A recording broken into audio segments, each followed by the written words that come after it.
Frank is at his kitchen table. It is 5:47 a.m. He has a laptop open.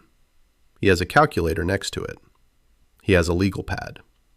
He has a coffee that went cold sometime around 4:15. He is running retirement numbers again. He ran them last Tuesday. He ran them the Tuesday before that.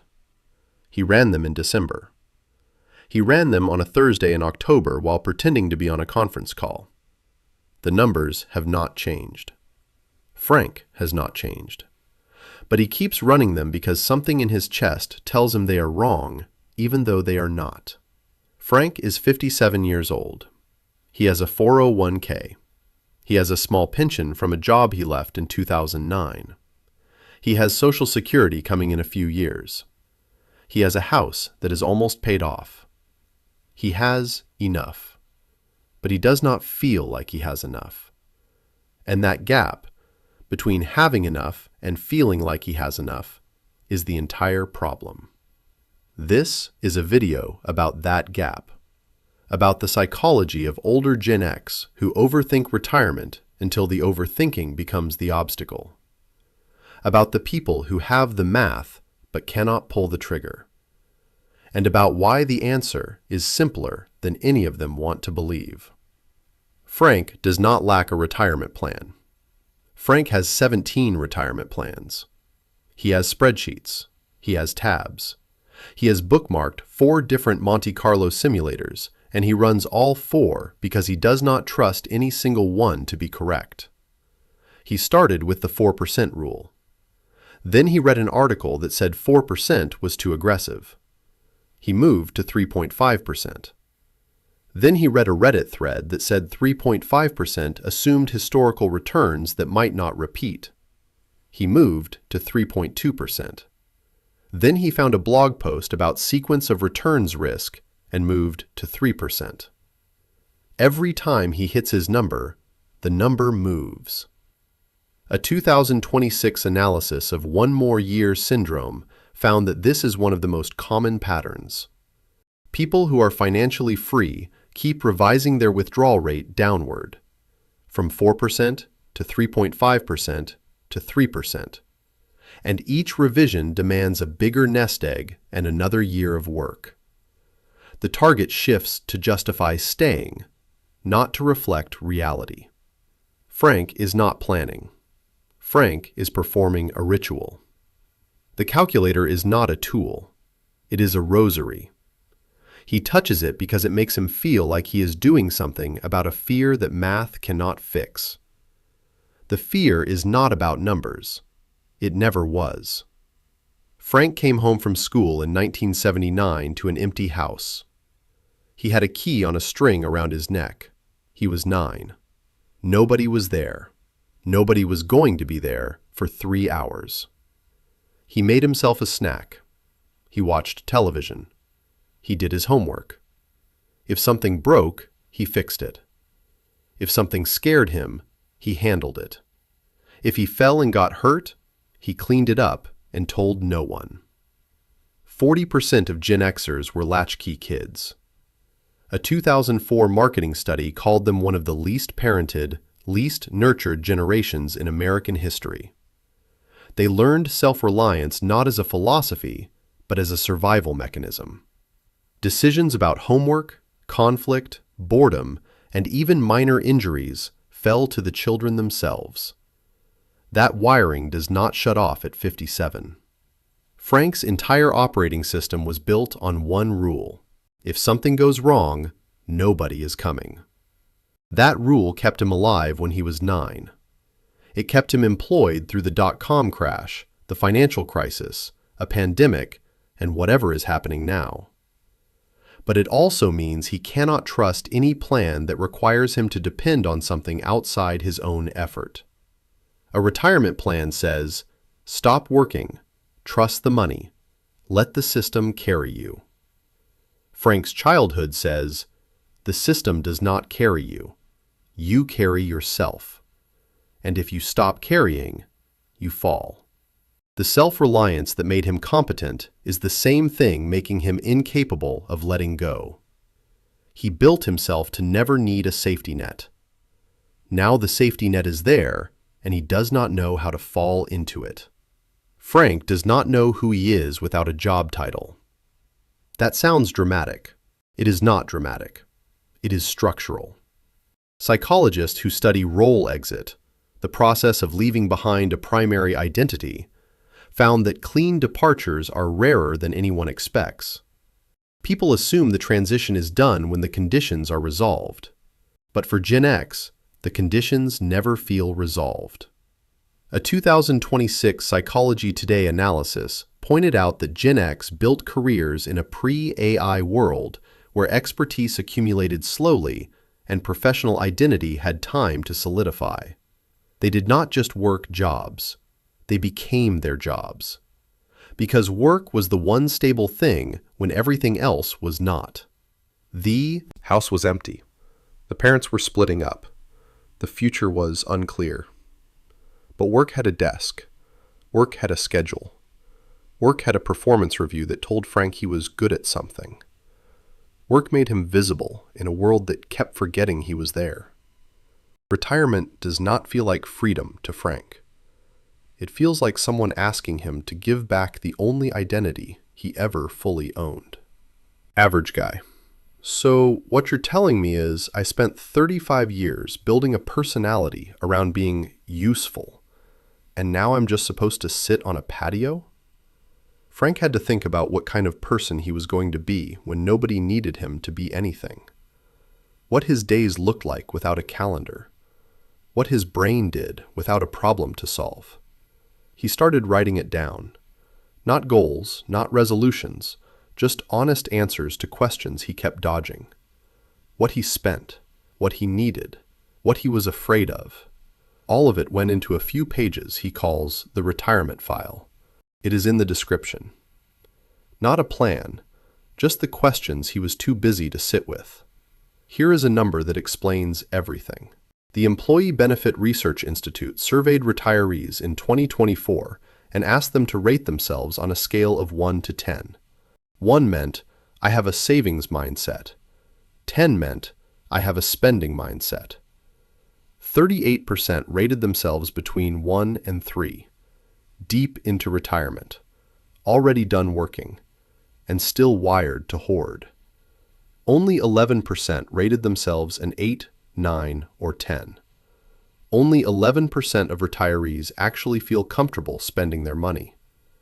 Separate research from the Retirement Income Institute found that retirees with annuitized income, a pension or annuity that sends a check every month, spend twice as much as retirees with the exact same amount in savings accounts. Same money, different container, different behavior. The money in a checking account feels like savings. The money in a pension feels like income. Gen X has savings. They do not have income, and their brains will not let them convert one into the other. Frank has a refrigerator full of food he will not eat because he is saving it for later. The food is retirement money. Later never comes. Average guy. I have $600,000 in a 401k, and I still feel guilty buying the name brand cereal. Frank spent 30 years learning to not touch the money. Every article he read said, save more. Every advisor said, contribute more. Every calculator said the number was not big enough. Now the number is big enough, and his entire psychology is pointed in the wrong direction. The car is built to accelerate.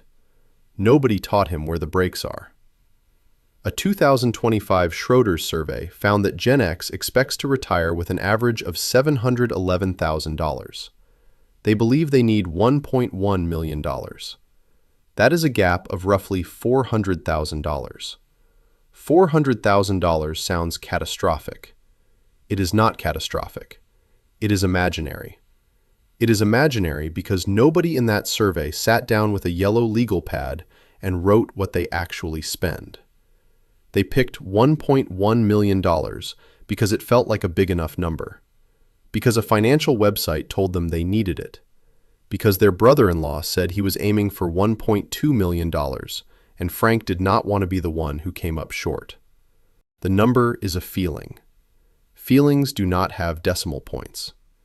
Frank does not know what he spends per month. He knows what he earns. He knows what his mortgage is. He has a vague sense that things cost more than they used to. But he has never once written down every dollar that leaves his account for 30 days straight and looked at the actual total. Average guy.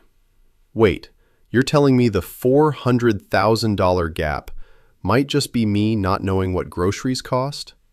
Frank had to know his real number before he could think about anything else. What he actually spent. What he could cut. What health insurance looked like between 60 and 65.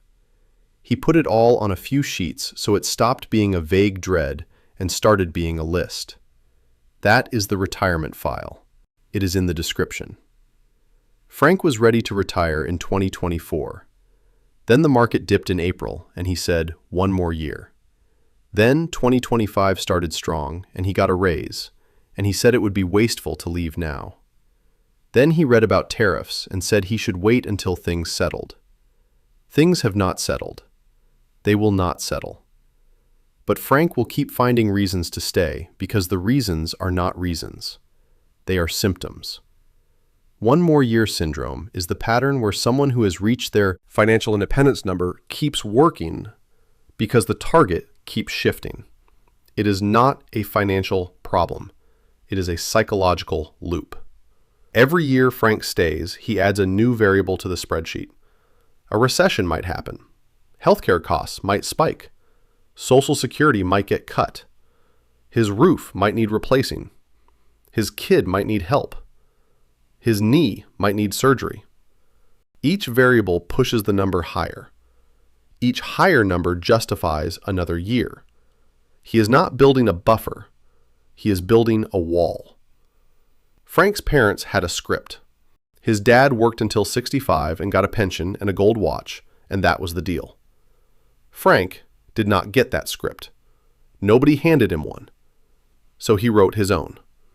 A few pages with checklists and blanks for spending, insurance gaps, and healthcare costs. He calls it the retirement file. It is in the description. He left it there in case it helps somebody else. Average guy. I've been 1 year away for 4 years. I'm starting to think the year is not the problem. A study from the Institute of Economic Affairs found that retirement increases the probability of clinical depression by roughly 40%. That number gets cited in every retirement article. What does not get cited is the other side. The anxiety about retirement. The years of running numbers, the sleepless Tuesdays, the avoidance, the dread, the low-grade hum of not enough that follows Frank from the office to the kitchen table to the pillow. That is already doing damage. He is not depressed because he retired. He is depressed because he will not. The Natixis survey found that 50% of Gen Xers say they avoid thinking about retirement altogether. Half the generation has decided the best strategy for the biggest financial transition of their lives is to not look at it. Avoidance is not peace. Avoidance is anxiety with a longer fuse. Frank is tired. He is tired of the spreadsheets. He is tired of the dread. He is tired of the loop. And the thing he keeps forgetting is that retirement is not a test he has to pass. It is a door. The math says the door is open. His psychology says it is locked. The math is right. The psychology is lying. Frank thought about the guys he knew who waited too long. The ones who planned to travel at 68 and got a diagnosis at 66. The ones who said next year, every year, until next year stopped being an option. He did not want to become that story. So he started writing things down. The numbers, the checklists, the questions he kept avoiding. All of it went into one document called the retirement file. It is in the description. So is retirement hard? No. Retirement is a door. The math opens it. The psychology slams it shut. And then Gen X stands in front of it running Monte Carlo simulations at 2 a.m., pretending that the 437th scenario will be the one that finally makes them feel safe. It will not. The plan is smaller than Frank thought. It is not a number. It is a legal pad, a calculator, a real count of what he actually spends, and the willingness to trust the answer, even though his entire childhood told him that trusting answers is how people get hurt. Frank closes the laptop. He knows what to do going forward. What will you do?